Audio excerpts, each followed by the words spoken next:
The legacy dates few years back when two major rivalries, the Cyanogen and paranoid Android, were fighting for the most prestigious position of who can turn out to be one of the best custom ROM.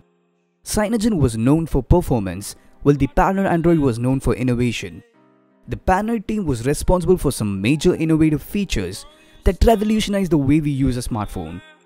They reinvented the navigation buttons with Pi control. They introduced the peak feature way before the ambient displays came into play. And also the multi-window mode showed up on paranoid ROMs before it was adapted by Google's stock Android. But paranoid seemed to be quite over years since the release of the Marshmallow build. It was because some of the lead developers from paranoid were hired by OnePlus to build the Oxygen OS. But to the surprise, the team has finally broke the silence and they're back once again. There are a lot of good news about this comeback. First and foremost, they have moved their complete codebase to be fully CAF based. CAF is actually the place where Qualcomm releases a source code for the phone processors. This step definitely brings many improvements to your device.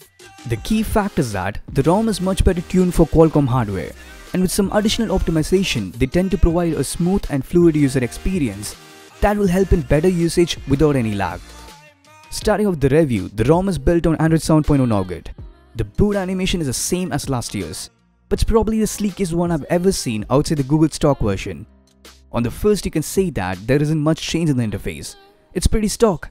The AOSPA launcher is quite good and looks like an eternal child of the Pixel and the Google Now launcher. One among the many things that I love about paranoid Android are the wallpapers. The AOSPA team once again has got Hampus Olsson to design the wallpapers. This time, the creation deals with geographical features and honestly has done some great job by presenting some beautifully stunning creations.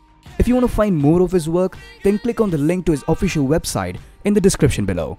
My all-time favorite, the Pi mode, is back. For people who don't know what it is, it's just an alternate mode of accessing your navigation icons by sliding in from the edge of the screen, which further leads to a beautiful half circle, and then you have to slide along to choose your preferred option.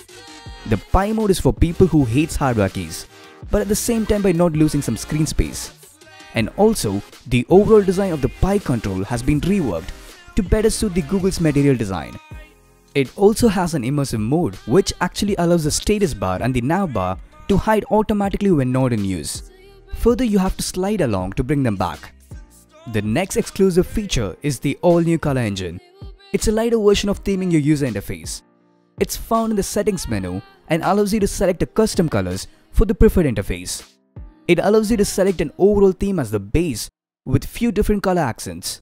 Right now, there are 3 themes: default, dark and pixel, with the dark being a perfect AMOLED black theme. The ROM also has an official support for the Substratum theme engine, but the color engine is light and can get the job done in most of the cases. The major drawback of the color engine is that it lacks support for third-party apps. Further, under the display option, you're provided with the night mode functionality, which can automatically tint the display to red during low light condition for better readability. And the ROM is packed with lots of gestures in order to access your common applications or features at your ease. The developers have added extra special magic to the OnePlus devices, like the ROM supports dash charging, and also it tends to inherit some common features native to the Oxygen OS. Fingerprint enhancements, advanced button controls and few camera tweaks are the promised features for the OnePlus devices. Right now, the ROM is officially supported only for a handful of devices, but the developers are working hard to get better support to new smartphones. And the other drawback is a regular OTA update, which turns out to be a potential question. The ROM is quite genius, and this release in particular has set me super excited for the future of paranoid Android.